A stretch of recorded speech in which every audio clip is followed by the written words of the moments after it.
My name is Elena Martinez. I am 29 years old. And 3 days ago, I watched them lower my husband's casket into the red Georgia clay. His name was Michael Sterling. He was a brilliant architect. He was my world. The morning after we buried him, I woke up to find his mother standing in my bedroom doorway. Not knocking, just standing there. Catherine Sterling, his mother, looked at me with eyes colder than the November frost on the windows. Her lips formed a thin, cruel line. "She doesn't belong to our family," she said. Not to me, but to someone behind her in the hallway. She never did. I sat up in bed, my heart racing. Behind Catherine stood her eldest son, Richard, Michael's older brother. He was already wearing his expensive 3-piece suit, looking at me like I was an intruder he'd found squatting in his property. Before I tell you how I took back everything they tried to steal, and what Michael left hidden in those final clauses that destroyed them, let me know where you are watching from in the comments below. And please hit like and subscribe if you have ever had to stand alone against people who thought you were nothing. They saw an outsider. They forgot she was a Sterling by law. The bedroom door swung wider. Catherine didn't ask permission to enter. She never did. Michael used to joke that his mother treated boundaries like suggestions, optional guidelines for people less important than herself. But he wasn't joking this morning. He was gone. "Get dressed," Catherine commanded, her voice sharp and businesslike. "The family is gathering downstairs. We have matters to discuss." She turned on her heel, her designer heels clicking against the hardwood floor that Michael and I had refinished together just last summer. I looked at Richard, who lingered in the doorway. He was 42, 10 years older than Michael had been. Where Michael was warm, creative, passionate, Richard was cold, calculating, corporate. He looked at the bedroom, our bedroom, with an appraising eye, like he was already mentally calculating its square footage and resale value. "Don't take too long," he said, his voice lacking any warmth. "Mother doesn't like to be kept waiting." "And Elena," he paused, his hand on the doorframe, "I suggest you listen very carefully to what she has to say. It will make things easier for everyone." I watched him leave. I heard their footsteps descending the curved staircase. I heard voices, multiple voices, filling the first floor of the house that Michael had designed himself. Our house. The house we'd built together from the ground up. My phone buzzed on the nightstand. A text message from an unknown number. "We know what you are. Don't fight this. You can't win." I stared at the message. My hands were shaking, but not from fear. It was rage, pure and cold. I threw back the covers. I was still wearing the black dress from yesterday's funeral. I hadn't had the energy to change. I hadn't had the energy to do anything but collapse into bed and sob until sleep finally took me. I walked to the window. Below, I could see 4 cars parked in our circular driveway. Catherine's silver Mercedes, Richard's black BMW, a white Lexus I didn't recognize, and a gray Audi that belonged to someone named Victoria Hartwell, the Sterling family attorney. They'd brought a lawyer to my house the morning after Michael's funeral. I made my way to the bathroom. I splashed cold water on my face. I looked at myself in the mirror. I looked exhausted. My dark hair was a mess. My eyes were swollen from crying. I looked exactly like what they thought I was. A broken, grieving widow with no fight left in her. They were wrong. I changed into clean clothes, simple black pants and a sweater. I tied my hair back. I took a deep breath, and I went downstairs to face them. The living room looked like a hostile board meeting. Catherine sat in the wingback chair that had been Michael's favorite, positioned like a throne at the head of the room. Richard stood beside her, his arms crossed. Victoria Hartwell, the family attorney, a severe-looking woman in her 50s with steel-gray hair and glasses, sat on the sofa with a leather briefcase open beside her. She was reviewing documents, and there were 2 others I didn't recognize immediately. A young woman, maybe mid-30s, blonde, pretty in a sharp, calculated way. She was perched on the arm of the sofa next to Richard. Her hand rested possessively on his shoulder. This must be Natalie, Richard's fiancée, though I'd never officially met her. Michael had mentioned she was a real estate developer. The other person was an older man, perhaps 60, with thinning gray hair and expensive-looking glasses. He stood by the fireplace, holding a leather portfolio. He looked uncomfortable, like he didn't want to be here.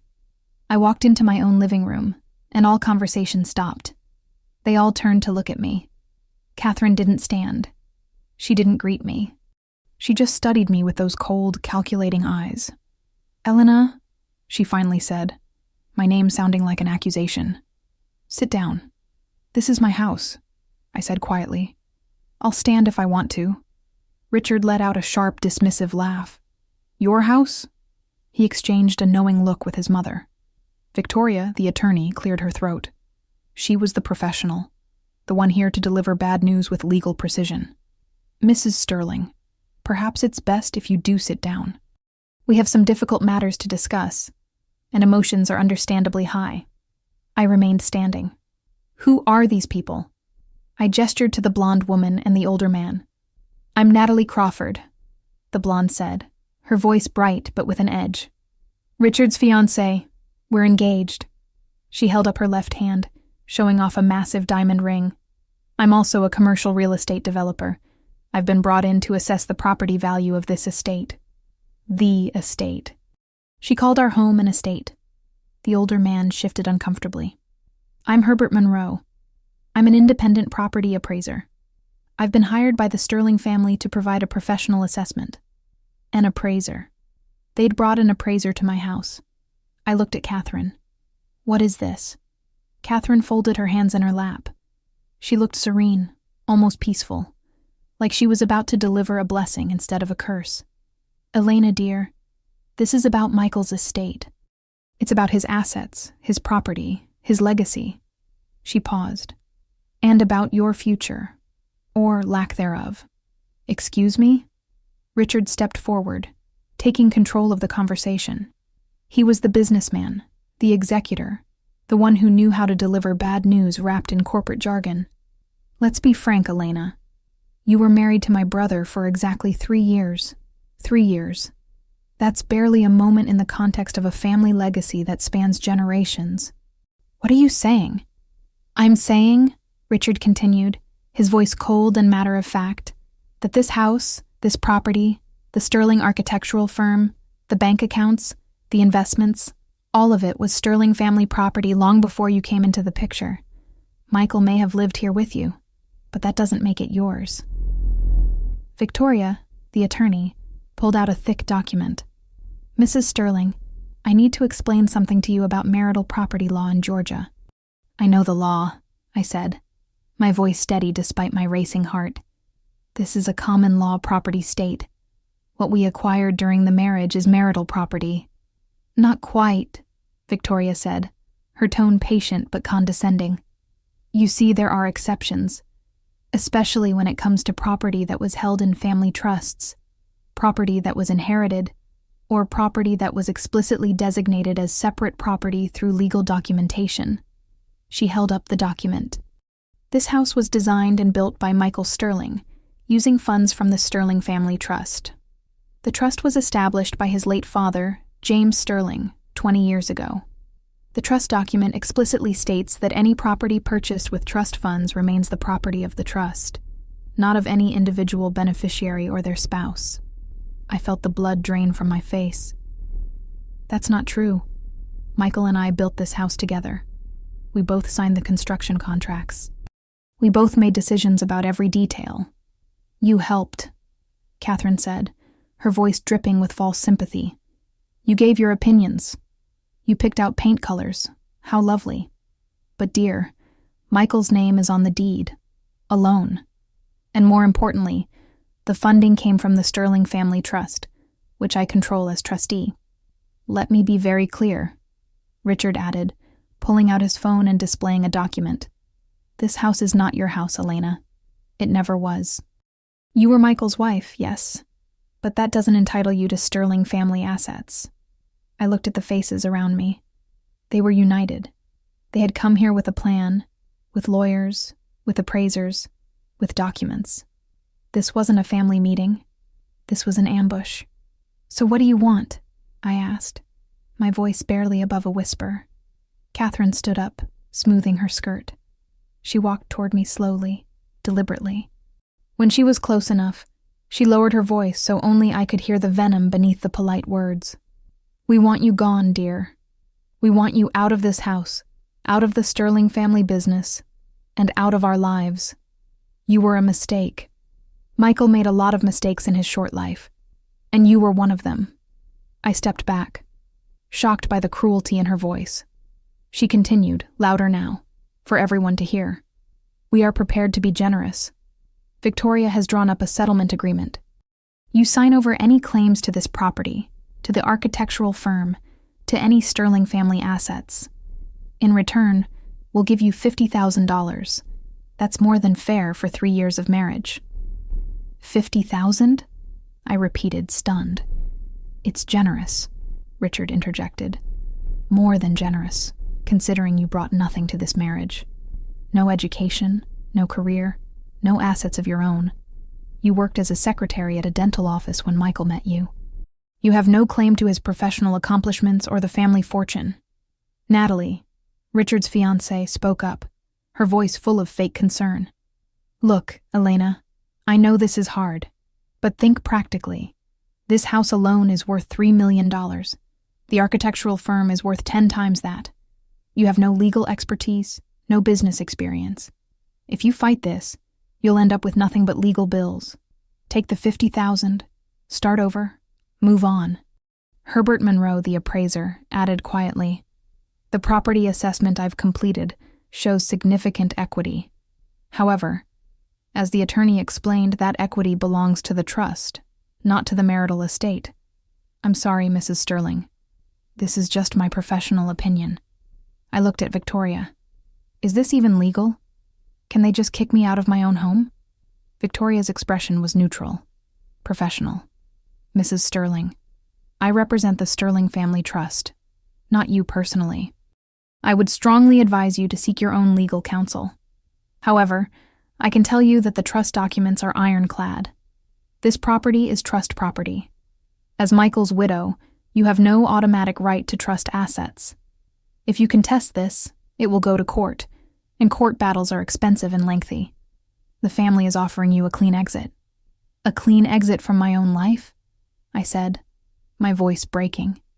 Catherine put her hand on my shoulder. I flinched at her touch. Elena, dear, this isn't personal. Well, she smiled, cold and sharp. Perhaps it is a bit personal. You never belonged here. You came from nothing. Michael met you when you were a secretary, for heaven's sake. We tried to accept you. We tried to welcome you. But you were never one of us. You couldn't keep up with our conversations, our culture, our expectations. You were uncomfortable at our clubs, out of place at our gatherings. Michael knew it. We all knew it. He loved me, I whispered. He felt sorry for you, Richard said bluntly. He had a savior complex. He liked fixing broken things. You were his charity project. The words hit like physical blows. I felt tears burning my eyes, but I refused to let them fall. I refused to give them the satisfaction. I need to think, I managed to say. There's nothing to think about, Catherine said. The decision is already made. You have until tomorrow morning to pack your personal belongings, clothing, photographs, personal items. Nothing from this house, no furniture, no art, nothing that was purchased with Sterling money. Victoria will supervise to ensure you don't try to take anything that doesn't belong to you. Tomorrow morning? I was reeling. That's less than 24 hours. Be grateful we're giving you that, Richard said. Legally, we could have you removed today. Victoria stood up, gathering her documents. Mrs. Sterling, here is my card. If you decide to retain your own counsel, have them contact me. But I should warn you, litigation will be expensive, and based on the trust documents, your chances of prevailing are minimal. The $50,000 offer is contingent on your acceptance within 72 hours. After that, the offer is withdrawn, and you'll receive nothing. They started to leave. Catherine, Richard, Victoria, Natalie, Herbert. They filed out of my living room like they'd just completed a successful business transaction. At the door, Catherine turned back. Oh, and Elena? Michael may have married you, but he never changed his will. We checked. His estate, everything he personally owned, goes to the family trust. He died intestate as far as any personal bequest to you is concerned. He didn't leave you anything. Perhaps that tells you what he really thought of this marriage. The door closed. I stood in the empty living room, surrounded by the life Michael and I had built, and I felt like I was drowning. But then I remembered something Michael had said to me 6 months ago. We were in his office, late at night. He was working on something, documents spread across his desk. I'd brought him coffee, and he'd looked up at me with those warm brown eyes. "Elena," he'd said, pulling me into his lap. "If anything ever happens to me, I need you to remember something." "Nothing's going to happen to you," I'd protested. "Just listen," he'd insisted. "If anything happens, go to my office. Not my office here at home. My office at the firm. There's a locked drawer in my desk, bottom right. The key is hidden in the spine of the architecture book on the shelf, the one by Frank Lloyd Wright. Inside that drawer, there's a folder. Everything you need is in that folder." "What are you talking about?" I'd asked, confused. He'd kissed my forehead. "I'm talking about insurance. I'm talking about making sure you're protected. My family, they're not what they seem. If anything happens to me, they'll come for you. They'll try to take everything. But I've made sure they can't. I've made sure you're safe." I'd laughed it off at the time, thinking he was being paranoid. But now, standing in the empty living room with my heart breaking and my world collapsing, I remembered those words. Everything you need is in that folder. The Sterling Architectural Group offices were in a historic building downtown, a beautiful renovated warehouse that Michael had redesigned himself. It was Sunday evening. The offices would be closed, but I had keys. I was still, technically, Michael's wife. I still had access. I drove downtown in my small Honda Civic, the car I'd owned before I met Michael. The car they couldn't take from me because it was mine, purchased with my own money years ago. It felt symbolic somehow, driving this modest car through the wealthy Atlanta neighborhoods toward downtown. The building was dark when I arrived. I used my key card to enter. The security system recognized my code.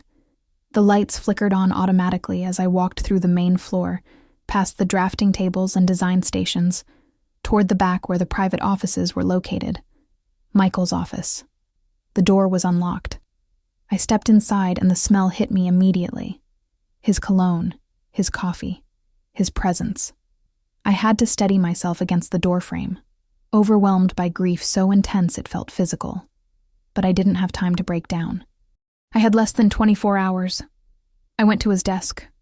Bottom right drawer. It was locked. I went to the bookshelf, found the Frank Lloyd Wright architecture book, a massive coffee table edition. I ran my hand along the spine, and there, tucked inside a small slit in the binding, was a tiny key. My hands shook as I unlocked the drawer. Inside was a single manila folder, thick with documents. I pulled it out and sat in Michael's chair. I opened the folder. The first document was a letter, handwritten, in Michael's distinctive architectural script. "My dearest Elena, if you're reading this, then I'm gone. And my family has done exactly what I feared they would do. They've tried to take everything from you. They've tried to erase you from the Sterling story. They've told you that you don't belong, that you never belonged, that this was never your home. They're lying. Everything in this folder will prove it. Everything in this folder will protect you. I've spent the last 2 years quietly, carefully, legally preparing for this moment. I knew my mother. I knew Richard. I knew that if anything happened to me, they would come for you like vultures. But here's what they don't know. I created a separate entity, a private trust, completely independent of the Sterling family trust. I funded it with my own earnings, my own assets, things that were never part of my father's legacy.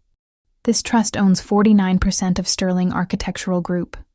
The family trust owns 51%.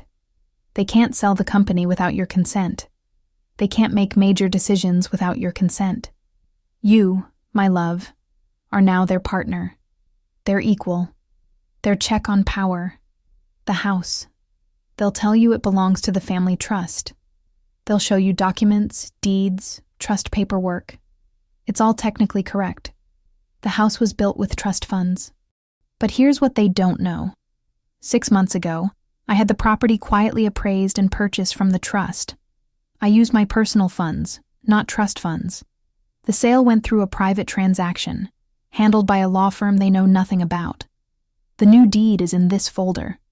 The house is owned by our private trust, equally. You and me. And now, just you. My life insurance. They'll assume it goes to them, to the estate, to the family. But I changed the beneficiary designation 18 months ago. Every penny, every dollar of that $2 million policy goes directly to you. The designation form is in this folder. My personal assets. Savings, investments, royalties from my architectural designs. All of it goes into our private trust, and you are the sole beneficiary and trustee. The documents are all here. But Elena, that's not even the best part. Here's what's really going to destroy them. 6 months ago, I discovered something. I found evidence that my mother, Catherine, and my brother, Richard, have been embezzling from Sterling Architectural Group for years. They've been siphoning money from the company into private accounts, using fake vendor contracts, inflated expense reports, and accounting tricks. They've stolen nearly $2 million from the company that's supposed to be held in trust for the family. All the evidence is in this folder. Bank statements, forged invoices, email records, everything. I've documented it all. When they come for you, when they try to take everything, you fight back with this. You threaten to go to the authorities, to expose the embezzlement, to destroy their reputation and their freedom. They'll have no choice but to back down. I'm sorry I couldn't be there to protect you myself. I'm sorry I'm leaving you alone to face them. But you're not weak, Elena. You never were. You're the strongest person I know. You came from nothing and built a life through sheer determination and grace. You made me better. You made me happy. Now take this folder and destroy them. Show them that Elena Martinez Sterling belongs exactly where she is. All my love, forever. Michael. I read the letter 3 times. By the 3rd time, my tears had dried. They were replaced by something else. Something cold and focused and absolutely lethal. I spread out the documents on Michael's desk. The deed to the house, registered in the name of the Sterling Martinez Family Trust, dated 6 months ago. The life insurance beneficiary designation, showing me as the sole beneficiary of a $2 million policy. The trust documents establishing Michael's private trust, showing ownership of 49% of Sterling Architectural Group, and then the evidence. Bank statements showing wire transfers to a private account controlled by Catherine Sterling. Invoices from vendors that didn't exist. Email exchanges between Richard and a man named Timothy Drake discussing how to move money quietly and keep it off the main books. They were criminals. They were thieves. And they just threatened to throw me out of my own house. I gathered everything carefully. I made copies of every document using the office copy machine. I put the copies in my bag and returned the originals to the folder. I locked everything back in the drawer. Tomorrow morning, they wanted me gone. Tomorrow morning, they expected me to leave quietly, take their insulting $50,000, and disappear. Tomorrow morning, they were going to learn who they were really dealing with. I drove home through the dark Atlanta streets. When I arrived, I saw Richard's BMW still parked in the driveway. Lights were on inside the house. They were still there, probably going through our things, deciding what to keep and what to discard. I walked in through the front door. Richard was in the living room with Natalie. They were measuring the walls, discussing renovations. "We could take out this wall," Natalie was saying, gesturing with her hands. "Open up the space. Make it more modern." They didn't even notice me at first. "You're still here," Richard finally said when he looked up. "We figured you'd go to a hotel for the night." "This is my house," I said quietly. "I'm not going anywhere." Richard sighed, annoyed. "Elena, don't make this harder than it needs to be. The house is going to be sold. Mother has already contacted a realtor. You being here is just awkward." "Sold?" I repeated. Natalie stepped forward, her voice falsely sympathetic. The family has decided it's best to liquidate the asset. The real estate market is strong right now. This property, with the right staging and marketing, could sell for $4 million, maybe more. The proceeds will go into the family trust. I see, I said. And what about the Sterling Architectural Group? Richard's expression changed slightly. What about it? Michael owned part of the company, didn't he? As his widow, wouldn't I have some claim? Richard laughed. The company is wholly owned by the Sterling Family Trust. Michael worked for the company, yes. He was a brilliant architect, yes, but he didn't own anything. Employees don't own the company, Elena. Employees, I repeated. Is that what he was to you? An employee? He was my brother, Richard said, his voice hardening. But he didn't own the business. My father built Sterling Architectural Group. My mother controls it now. When she passes, it will come to me. That's how family businesses work. I see, I said again. Well, I just wanted to let you know that I won't be signing your settlement agreement. The room went quiet. Richard and Natalie exchanged glances. Excuse me? Richard said. I said I won't be signing your agreement. I won't be taking your $50,000. And I won't be leaving this house. Richard's face darkened. Elena, you're making a serious mistake. If you fight this, you'll lose. You'll end up with nothing and massive legal bills. Maybe, I said. Or maybe I'll win. Maybe I'll discover that things aren't quite what you've told me they are. Natalie stepped forward, her voice sharp now, the fake sympathy gone. You're being ridiculous. You're nobody. You have no resources, no connections, no power. The Sterlings will crush you. We'll see, I said. I turned and walked up the stairs to the bedroom, leaving them standing in the living room, confused and angry. I didn't sleep that night. I sat in bed with Michael's folder, reading every document, memorizing every detail. By morning, I had a plan. At 8 a.m., my phone rang. It was Victoria Hartwell, the family attorney. Mrs. Sterling, she said, her voice professional and cold. I'm calling to confirm whether you'll be accepting the settlement agreement. The family needs an answer this morning. I have an answer, I said. The answer is no. There was a pause. I see. I have to tell you, Mrs. Sterling, this is unwise. You're going to force this into litigation and you can't win.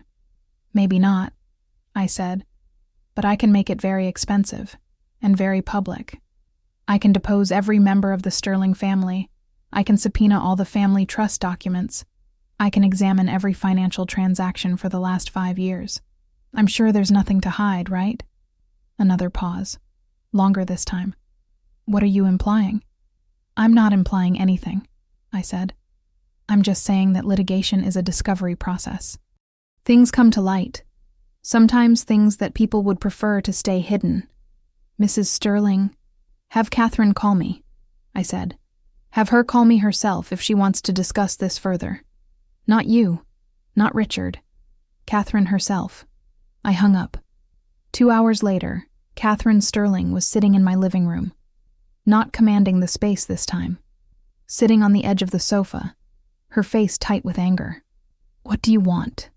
She asked without preamble. I want what's mine, I said simply.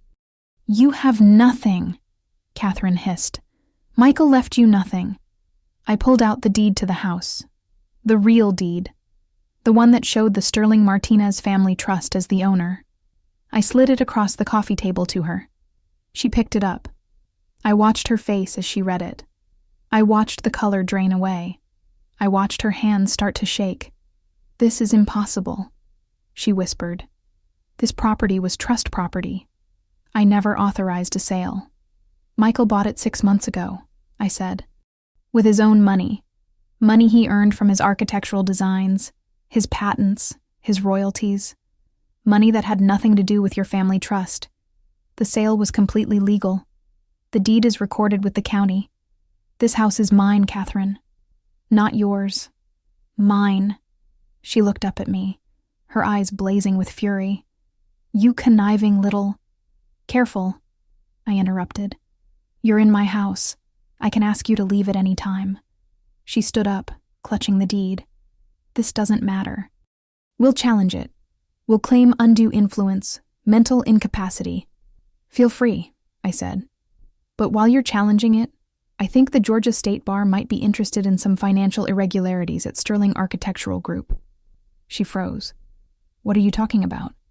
I pulled out the bank statements, the fake invoices, the email exchanges. I spread them out on the coffee table like playing cards. "I'm talking about embezzlement," I said. "I'm talking about $2 million siphoned from the company over 5 years.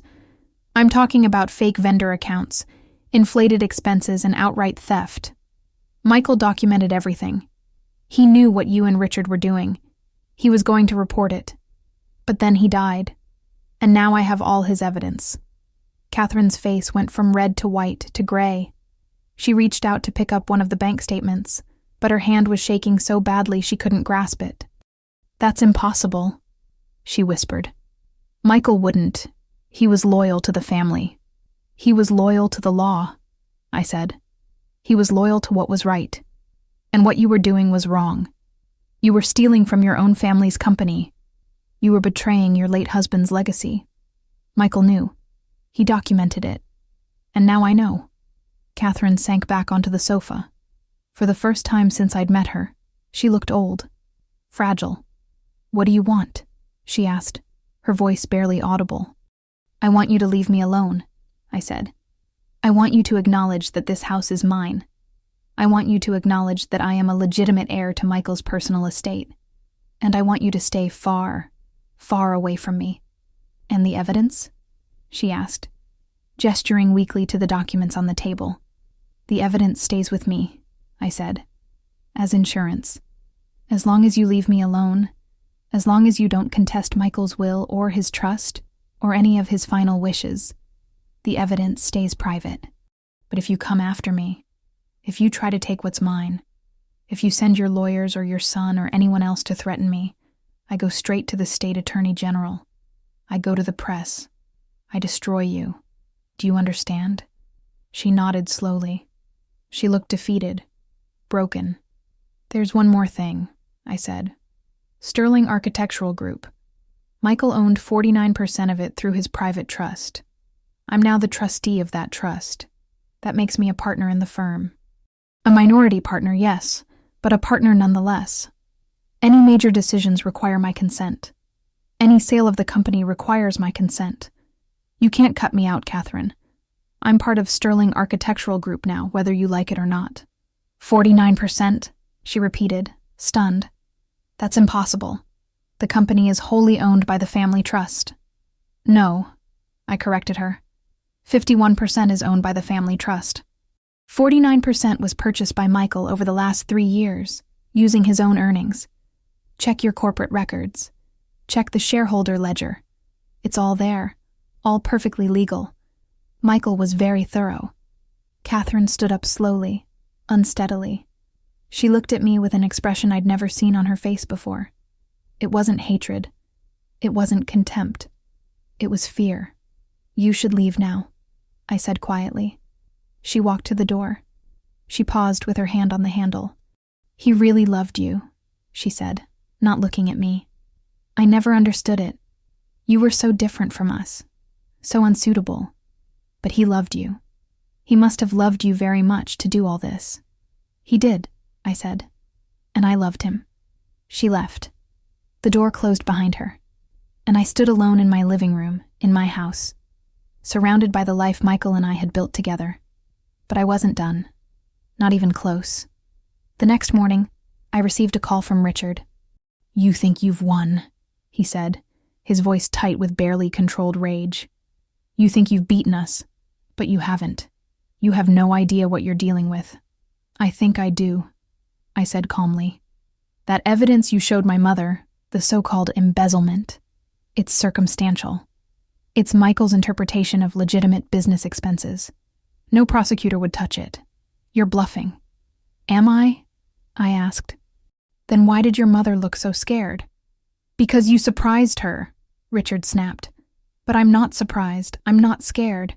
And I'm not going to let some secretary ruin everything my family has built. I'm not a secretary anymore, Richard," I said. "I'm a business owner. I own 49% of Sterling Architectural Group. That makes me your partner. You're not my partner, he said, his voice venomous. You're my enemy, and I'm going to destroy you. I'm going to find every mistake you've ever made, every law you've ever broken, every lie you've ever told. I'm going to drag your name through the mud until you beg me to buy you out. Good luck with that, I said, and I hung up. 3 days later, I received a letter from the Sterling family attorney, Victoria Hartwell. It was a formal notice that the family was filing a lawsuit challenging the deed to the house, challenging Michael's private trust, and seeking an injunction to prevent me from claiming any ownership stake in Sterling Architectural Group. I called the phone number on the business card Michael had left in the folder. The number for a lawyer named David Park, someone Michael trusted, someone who was outside the Sterling family orbit. David Park's office was in a sleek downtown high-rise. He was a Korean-American man in his early 50s, sharp-eyed and intense. His walls were covered with diplomas, awards, and framed news articles about high-profile cases he'd won. "Mrs. Sterling," he said, shaking my hand firmly. "Michael spoke very highly of you. He told me that if anything happened to him, you'd be coming to see me. I'm very sorry for your loss." "Thank you," I said. "Let me see what they've filed," he said. I handed him the lawsuit. He read it carefully, his expression unreadable. When he finished, he looked up at me. "This is garbage," he said bluntly. "Every single claim they're making is baseless. The deed is valid. The trust is valid. Michael's ownership stake in the company is documented and legal. They're just trying to intimidate you, hoping you'll settle." "I won't settle," I said. "Good," David said, "because we're going to eviscerate them. But there's something you need to understand. Litigation is expensive. It's time-consuming. It's brutal. The Sterlings have resources. They'll drag this out, make it as painful as possible. Are you prepared for that?" "I have resources too," I said. "I have a $2 million life insurance policy. I have this house, which is worth $3 million. I have a 49% stake in a multi-million-dollar architectural firm. And I have evidence that Catherine and Richard have been embezzling from that firm. I think I'm adequately prepared." David smiled. It was a predatory smile. "Then let's go to war." The next 6 months were brutal. The Sterlings threw everything at me. They challenged every document. They hired experts to question Michael's mental capacity when he created the private trust. They claimed undue influence. They claimed fraud. They filed motion after motion, trying to wear me down, trying to bankrupt me.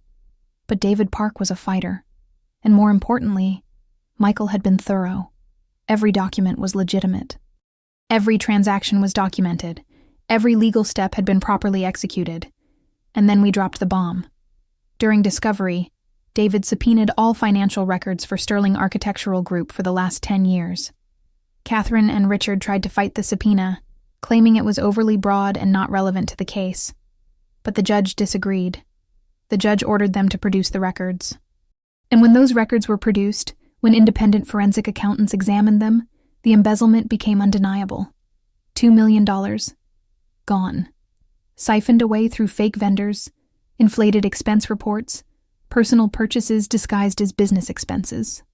David filed a separate lawsuit on behalf of the Sterling Martinez Trust, which owned 49% of the company. We sued Catherine and Richard personally for breach of fiduciary duty, for embezzlement, for fraud. We asked for damages. We asked for them to be removed as officers of the company, and we won. The judge ruled in our favor on every single point. The deed to the house was valid. Michael's private trust was valid. My ownership stake in Sterling Architectural Group was legitimate, and Catherine and Richard were guilty of embezzling from the company they were supposed to manage. The judge ordered them to repay the $2 million. He ordered them removed as officers of the company, and he awarded me additional damages for their fraudulent attempt to seize my property. But here's what happened next. Here's the part that destroyed them completely. The news of the embezzlement became public. It was reported in the Atlanta business journals. The Sterling family name, once synonymous with architectural excellence and old money respectability, became synonymous with fraud and scandal. Major clients left Sterling Architectural Group. Contracts were canceled. Projects were put on hold. The company that Catherine and Richard had tried so hard to protect, the company they'd embezzled from and lied for, started to collapse. And I, as the owner of 49% of the company, as the person who'd exposed the fraud and saved what was left of the business, became the obvious choice to take over. The remaining shareholders, the minority stakeholders who'd been victimized by Catherine's and Richard's theft, voted to install me as CEO of Sterling Architectural Group. Me, Elena Martinez Sterling, the secretary, the outsider, the woman who didn't belong. I stood in the conference room of Sterling Architectural Group, looking out at the Atlanta skyline. The same conference room where, a year ago, Catherine had held court, where Richard had made his plans, where they'd plotted to erase me. Now it was my office, my company. The door opened. David Park walked in, carrying a bottle of champagne and 2 glasses. "We should celebrate," he said. "Should we?" I asked. "They're destroyed. Their reputation is ruined. They're facing criminal charges. Is that something to celebrate?" David poured the champagne. "They did it to themselves, Elena. You didn't embezzle from the company. You didn't try to steal someone's house. You didn't lie, cheat, or scheme. You just refused to be a victim. You fought back with the truth." He handed me a glass. Michael would be proud. I thought about that. About Michael. About the letter he'd left me. The evidence he'd gathered. The protection he'd built. He'd known. He'd known his family would come for me. And he'd made sure I could fight back. "She doesn't belong to our family," I said quietly, repeating Catherine's words from that terrible morning after the funeral. "What?" David asked. "That's what she said to me. Catherine. She said I didn't belong to their family. She was right. Elena, I don't belong to their family," I continued. "I belong to my family. Mine and Michael's. The family we chose. The life we built. They can't take that from me. They never could." I raised my glass. "To Michael." "To Michael," David echoed. We drank. The champagne was sweet and cold. There was a knock on the door. My assistant, a young woman named Jessica, poked her head in. "Mrs. Sterling, there's someone here to see you. He says he's from the Georgia State Attorney General's office." My heart skipped. I exchanged glances with David. "Send him in," I said. A man in his 30s, wearing a dark suit and carrying a briefcase, walked in. He had the confident, serious demeanor of a prosecutor. "Mrs. Sterling, I'm Assistant Attorney General Marcus Reed. I'm here to discuss the case against Catherine Sterling and Richard Sterling." "Of course," I said, gesturing to a chair. "Please, sit down." He sat, opened his briefcase, and pulled out a folder. "We've reviewed all the evidence you provided regarding the embezzlement at Sterling Architectural Group. We've also conducted our own investigation. I'm here to inform you that we'll be filing criminal charges against both Catherine Sterling and Richard Sterling. The charges include embezzlement, wire fraud, and conspiracy to commit fraud." I felt a strange mixture of emotions: relief, vindication, and sadness. "What happens now?" I asked.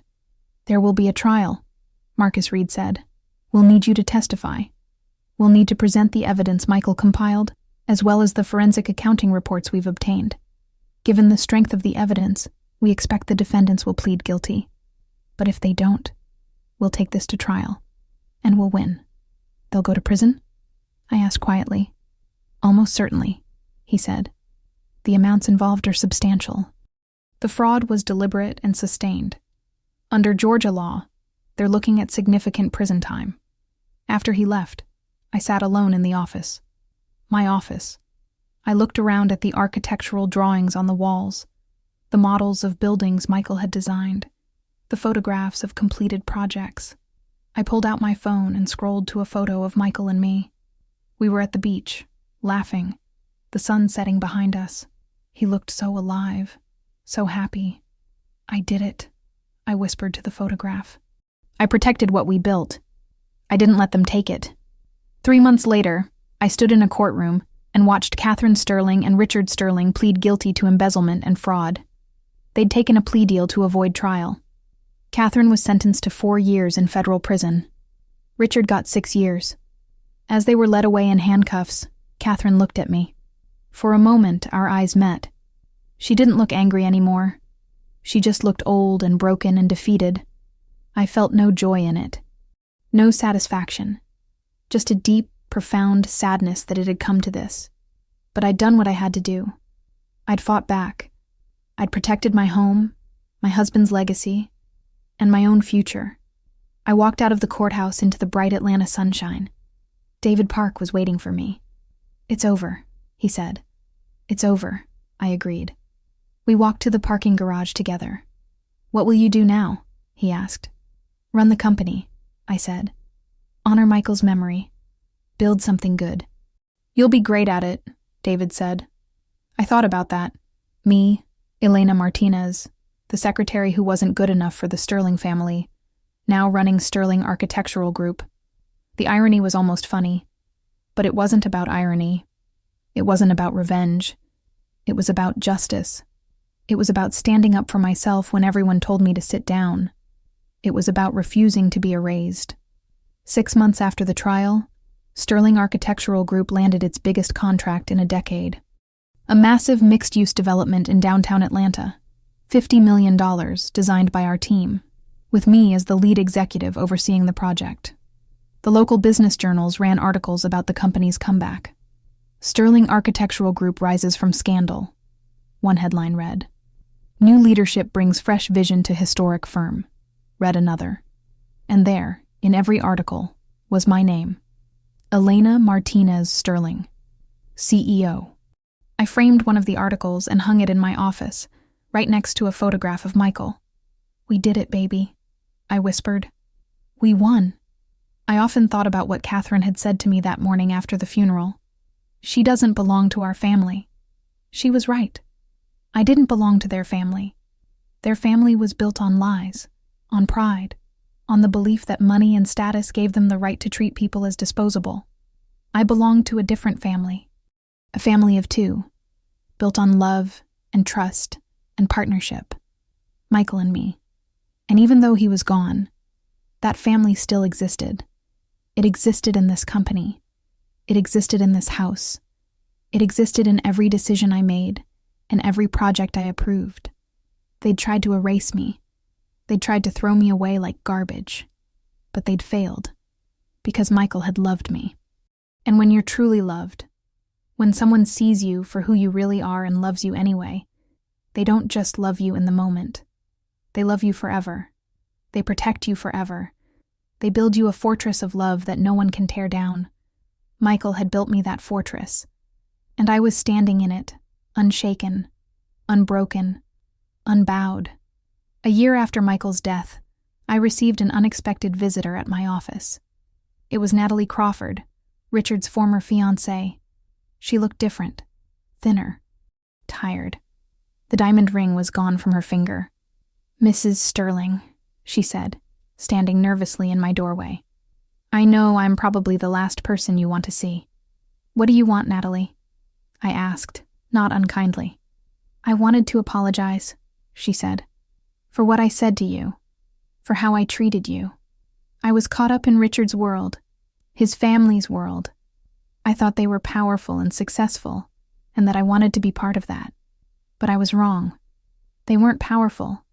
They were toxic. And I'm sorry I didn't see that sooner. I'm sorry I didn't stand up for you." I studied her face. She seemed genuine. "What happened between you and Richard?" I asked. "I broke off the engagement," she said. "After the trial, after everything came out, I realized he wasn't the man I thought he was. He was never going to change. He was never going to take responsibility. He just kept blaming you, blaming Michael, blaming everyone but himself."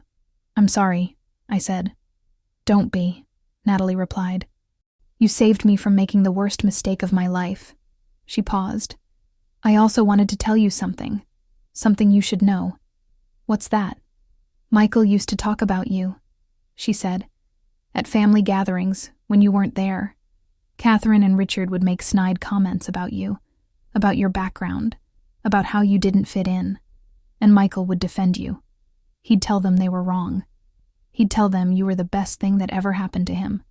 He'd tell them that you were smarter and stronger and more real than any of them would ever be. Tears filled my eyes. He said that? He did, Natalie confirmed. He loved you so much, Elena. He saw you. He really saw you. And he made sure you'd be okay. Even after he was gone, he made sure you'd be protected. After she left, I sat at my desk and cried. Not tears of sadness, but tears of gratitude. Gratitude for Michael. Gratitude for his love. Gratitude for his foresight and his protection. He'd known they'd come for me, and he'd made sure I could fight back. Thank you, I whispered. Thank you, my love. 2 years after Michael's death, Sterling Architectural Group won the Regional Design Excellence Award for the Downtown Mixed Use Project. It was the most prestigious award in the industry, and I stood on stage at the ceremony, accepting the trophy. As I looked out at the audience, at the architects and designers and developers and city officials, I thought about how far I'd come, from a secretary at a dental office to the CEO of a multi-million-dollar architectural firm, from the outsider who didn't belong to the woman who owned it all, from the grieving widow they tried to throw away to the leader they had to respect. I thought about Catherine, sitting in federal prison, her reputation destroyed, her freedom gone. I thought about Richard, also in prison, paying for his crimes. I thought about Michael, who'd love me enough to prepare for the worst and give me the tools to fight back. And I thought about myself, Elena Martinez Sterling, the woman who refused to be erased. In my acceptance speech, I thanked my team, my colleagues, the city of Atlanta. And then I said something personal. This award is dedicated to my late husband, Michael Sterling, who taught me that true strength isn't about power or control. It's about love, protection, and faith in the people you care about. He had faith in me when others didn't. He saw potential in me when others saw nothing. He built a foundation for me to stand on when he knew he wouldn't be there to hold my hand. This award, this company, this life I'm living, it's all because of him. Thank you, Michael. I love you. I'll always love you. The audience applauded. Some people were crying. I saw David Park in the front row, beaming with pride. I walked off the stage holding the trophy, and I absolutely knew, that Michael was watching somehow, somewhere, and he was proud. Later that night, I went home to the house Michael and I had built together, the house they'd tried to take from me, the house that was mine, legally and completely and forever. I poured myself a glass of wine and stood on the back deck, looking out at the yard, at the garden we'd planted together, at the lights of Atlanta in the distance. My phone buzzed. A text message from Jessica, my assistant at Sterling Architectural Group. Just saw the news. We got the Riverside project. They chose us over 5 other firms. You're amazing, boss. I smiled. The Riverside project. Another massive contract. More proof that Sterling Architectural Group wasn't just surviving, it was thriving. Under my leadership. I thought about Catherine's words again. She doesn't belong to our family. And I thought about Michael's words from his letter. Show them that Elena Martinez Sterling belongs exactly where she is. I'd shown them. I'd proved them all wrong. I belonged here. In this house. In this company. In this life. Not because I'd married into it. Not because someone had given it to me. But because I'd fought for it. Because I'd refused to be broken. Because I'd stood up when they tried to push me down. I raised my glass to the stars. To wherever Michael was. We did it, baby. I said softly. We won. And I'm never going anywhere. The wind rustled through the trees. The night was peaceful. And for the first time in 2 years, I felt truly, completely at peace. This is a story about underestimation, about prejudice, about people who judge others based on their background and status. The Sterlings looked at Elena and saw someone disposable, someone unworthy, someone who didn't belong. But they were wrong. They didn't see her strength. They didn't see her intelligence. They didn't see the love that Michael had for her, and the lengths he went to protect her. They thought she was alone and powerless. But she was neither. Sometimes the people who seem the weakest are actually the strongest. Sometimes the outsider is the one who truly belongs. And sometimes the person you try to throw away is the one who ends up owning everything you tried to take. Have you ever been underestimated? Have you ever been told you don't belong, only to prove them wrong? Share your story in the comments below. And if this story resonated with you, hit like and subscribe. Because sometimes the greatest victory is simply refusing to disappear.